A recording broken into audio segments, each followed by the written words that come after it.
A cada dia que se passa, vemos nos noticiários novos crimes cruéis, e na maioria dos casos são criminosos reincidentes com longa ficha criminal que não deveriam estar em liberdade. É nítido a falência moral da justiça brasileira e da classe política, e o povo não se sente mais seguro. Por outro lado, Santa Catarina tem sido um exemplo para outros estados no quesito de segurança pública, e vamos mostrar o que está acontecendo por lá. Este é o Visão Libertária, sua fonte de informações descentralizadas e distribuídas. Ajude a propagar as ideias de liberdade. Deixe o seu like e compartilhe com seus amigos. Um artigo seu pode virar vídeo aqui também, sabia? Este artigo foi escrito por historiador libertário, revisado e narrado por Gordinho Caipira.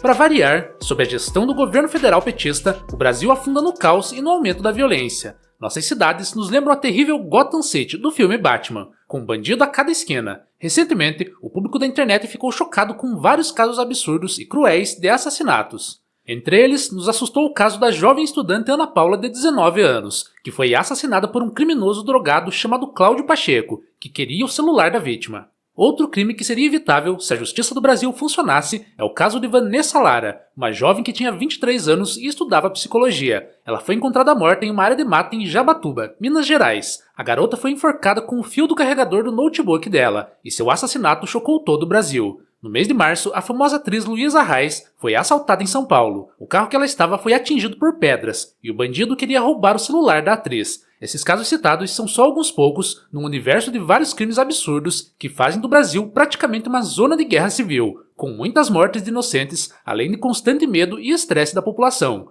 Enquanto isso, no cenário político, vemos cada vez mais escândalos de corrupção, como os casos do INSS e do Banco Master. E o povo perde cada vez mais a confiança nos políticos e no judiciário. Estamos numa verdadeira crise moral, e essa crise, infelizmente, dura muitas décadas. O governo taxa cada vez mais, cria novos impostos desnecessários usando várias desculpas diferentes, enche a máquina pública de cargos inúteis e no final, o povo fica cada vez mais pobre e não vê serviços públicos melhores. O Nordeste, que tem vários estados governados pela esquerda política, continua com péssimos índices de segurança pública e muitas de suas cidades têm sido dominadas por facções criminosas. Grupos esses que são protegidos até mesmo por políticos. Por outro lado, Santa Catarina, governada por Jorginho Melo do partido PL, tem apresentado ótimos números, apesar de ser o estado brasileiro mais vilipendiado e demonizado pela esquerda que ama criminosos. Mesmo com o crescimento populacional e aumento do fluxo turístico, esse estado da região sul do país conseguiu alcançar uma queda histórica de homicídios e roubos. Em 2025 e no início desse ano, houve uma queda consistente em indicadores de violência que reforçam a posição do estado como o mais seguro do país. De acordo com os dados oficiais da Secretaria de Estado de Segurança Pública, houve uma redução expressiva em homicídios, roubos e outros crimes, indo na contramão da maioria dos estados brasileiros. Devido a um ótimo desempenho das forças de segurança do governo do estado no combate à criminalidade, Santa Catarina teve, em 2025, menos homicídios e menos roubos do que nos últimos 18 anos, além da redução em quase todos os índices criminais. Esse resultado nos causa uma ótima impressão, quando levamos em consideração o crescimento populacional no mesmo período. Vamos aos dados. Segundo o IBGE, a população de Santa Catarina passou de 5,9 milhões de habitantes em 2008 para cerca de 8,2 milhões registrados em 2025. Mesmo com esse grande aumento de 2,3 milhões de pessoas, a taxa de homicídio por 100 mil habitantes caiu para menos da metade, passando de 11,65 com 705 registros em 2008 para 5,2 em 2025. Foram contabilizados cerca de 429 homicídios em 2025, o que representa 84 casos a menos em relação a 2024, e uma redução de 16,4% em números absolutos. Essa queda também se reflete no indicador de mortes violentas, que atingiu em 2025 a taxa inédita de 7,6 a cada 100 mil habitantes, um número bem abaixo dos 13,88 registrados no início da série histórica, correspondendo a uma diminuição de 11,1% na comparação com o ano anterior. Diferentes fatores podem explicar os bons números que esse estado apresenta. Conforme a Secretaria de Segurança Pública de Santa Catarina, alguns fatores como o bom desempenho socioeconômico do estado, somado a um trabalho sério e permanente das forças de segurança, estão por trás disso. Um dos importantes pilares para manter a segurança funcionando de forma eficiente tem sido explicado por uma atuação integrada da Polícia Militar, da Polícia Civil, da Polícia Científica e do Corpo de Bombeiros Militar, com o apoio da Secretaria de Estado da Segurança Pública. Vamos analisar outros dados. Em 2022, o volume de roubos em Santa Catarina quase atingiu a marca de 8 mil ocorrências registradas. Desde aquele período, o estado vem reduzindo gradativamente esse número e já conseguiu diminuir o saldo em mais de 3 mil casos até 2025. superando o recorde do melhor resultado da série histórica. Se compararmos com os dados de 2024, houve uma redução de 17,6% no número de casos. Já o crime de furto, que passou a apresentar queda a partir de 2023, registrou diminuição de 6,2% em relação ao ano anterior, com 6.671 ocorrências a menos. Os melhores resultados históricos foram registrados nos crimes envolvendo veículos automotores. Em números absolutos, o roubo de veículos teve uma considerável redução de 16,2% na comparação com o ano de 2024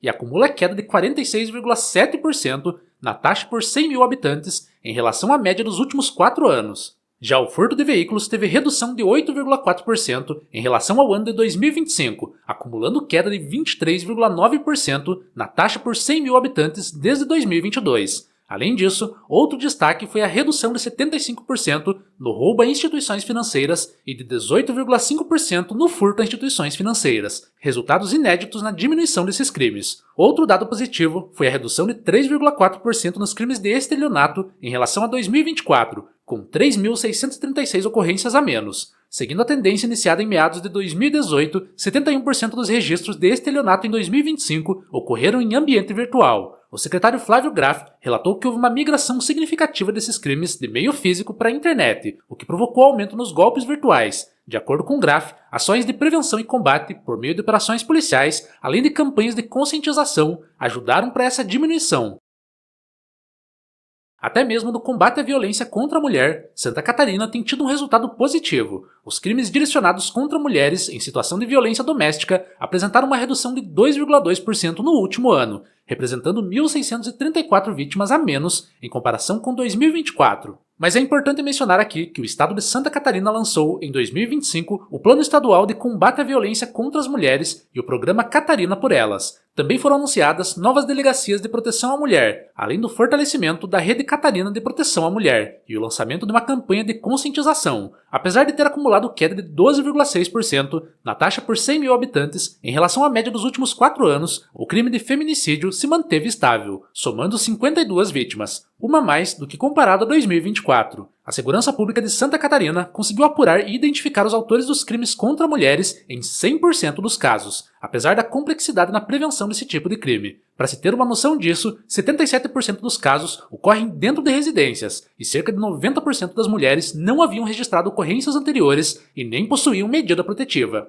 E no começo de 2026, crimes contra a vida e contra o patrimônio voltaram a cair em Santa Catarina. Para a felicidade dos catarinenses, o estado terminou o mês de janeiro com um recorde na redução de homicídios, alcançando o melhor resultado dos últimos 19 anos, com 43 crimes registrados. Esse número representa uma redução de cerca de 14% em comparação ao mesmo período de 2025, quando foram contabilizados 50 homicídios. No comparativo com o mês de janeiro de 2016, período em que Santa Catarina registrou o maior volume de homicídios desde o início da série histórica, em 2008, com 91 casos, a queda chega a 56% em uma década. Um outro dado impressiona. Segundo os dados da Gerência de Estatística e Análise Criminal da Diretoria de Inteligência Estratégica da Secretaria de Segurança Pública, não houve homicídio em 269 municípios catarinenses. Esse número representa mais de 90% do território. Além disso, os crimes contra o patrimônio sofreram redução considerável nesse início de 2026, com destaque para o indicador de roubo, que registrou queda de 27,1% em comparação com o mês de janeiro de 2025, passando de 512 casos no ano passado para 373 ocorrências nesse ano. O número surpreende ainda mais quando comparado a janeiro de 2017, ano em que o estado registrou o resultado mais alto desde o início da atual série histórica, com 1.621 ocorrências. Santa Catarina conseguiu reduzir em 77% o volume de roubos no período de 9 anos, e é por esses e outros motivos que esse estado do sul do país tem sido escolhido por muitas famílias como seu novo lar. É impressionante também como inúmeros influenciadores da esquerda política gostam de criticar, demonizar e atacar Santa Catarina como se fosse um lugar de pessoas cruéis ou como se houvesse algo de errado com esse estado e seus habitantes. Mas se Santa Catarina tem sido o destino de muita gente, pode saber que lá tem se mostrado um dos melhores estados do país para se viver. Mas trazendo uma visão estritamente libertária, para esclarecermos melhor nosso ideal de segurança, é preciso dizer que o Brasil inteiro peca nesse quesito, já que armas para civis são extremamente caras e proibitivas e que as pessoas não podem portar armas, como ocorre no estado do Texas, nos Estados Unidos. Além disso, apesar de haver algumas penas longas, no Brasil sabemos que muitos criminosos conseguem sair muito mais cedo da cadeia e voltar a cometer seus crimes. o que é sim um grande problema que afeta o povo brasileiro. A maioria dos crimes são cometidos por reincidentes, pessoas totalmente perigosas e antissociais que não deveriam ter contato com a sociedade. Os libertários, na verdade, defendem um sistema de segurança 100% privatizado, em que há uma real competição entre empresas de segurança e seguradoras, além de total ausência de impostos para todo tipo de equipamento de segurança e de defesa pessoal. Numa economia de livre mercado, essa ausência de impostos somada a uma ampla concorrência iria baratear demais câmeras de segurança, cercas de arames farpados, cadeados e armas de todos os tipos, facilitando que os mais pobres pudessem investir nesses equipamentos. Libertários como Murray Rothbard e Hans Hermann Hoppe defendem que a segurança, como qualquer outro tipo de serviço na sociedade, não devem ser monopolizados pelo Estado, mas sim serem voluntários. Eles acusam que o Estado é um violador permanente e sistemático da propriedade privada e é financiado de forma compulsória, totalmente protegido da concorrência. Ou seja, o próprio órgão, que deveria garantir justiça e segurança, é o mesmo que impede que outras alternativas eficientes possam surgir. Em suas várias obras, Murray Rothbard demonstrou que todo monopólio tende naturalmente à ineficiência, ao abuso de poder e à baixa qualidade do serviço, justamente por não enfrentar nenhum tipo de concorrência. Afinal, como vemos em tantas áreas do mercado, se uma empresa privada presta um serviço horrível, é claro que os consumidores podem abandonar esse serviço e buscar alternativas melhores. Já no caso dos serviços públicos, como o sistema de justiça, bombeiros e polícia, todos somos obrigados por lei a pagar por esses serviços, independentemente da qualidade. Hans Hermann Hoppe afirma que quando um serviço é financiado voluntariamente e depende da reputação para sobreviver, ele tende a agir de maneira muito mais prudente e responsável. Uma empresa de segurança privada que abusasse da força ou violasse direitos perderia rapidamente a credibilidade no mercado, enfrentaria processos e poderia desaparecer, diferentemente do Estado, que muitas vezes permanece operando mesmo após cometer abusos ou falhar sistematicamente em proteger os cidadãos. Devemos lembrar que na filosofia libertária, a propriedade privada é um pilar fundamental da sociedade e a função legítima da segurança é proteger os direitos naturais do indivíduo, vida, liberdade e propriedade. Em um sistema de livre mercado, essa proteção ocorreria por meio de contratos voluntários entre pessoas e instituições de segurança, e não por decisões políticas ou burocráticas. Nesse contexto, o direito ao armamento individual é visto como uma extensão da autopropriedade, permitindo que cada pessoa defenda sua vida e seus bens contra agressões. Assim, libertários defendem que a combinação entre segurança privada competitiva e cidadãos capazes de se defender criaria uma ordem social mais eficiente, baseada em responsabilidade individual, contratos voluntários e respeito aos direitos de propriedade. Obrigado pela audiência. Esse é um canal colaborativo. Participe você também. Cadastre-se agora mesmo em nosso site visãolibertaria.com e envie os seus artigos por lá. Os colaboradores recebem recompensas em Bitcoin. Inscreva-se no canal e clique no botão da campainha para ser avisado de novos vídeos. Até a próxima!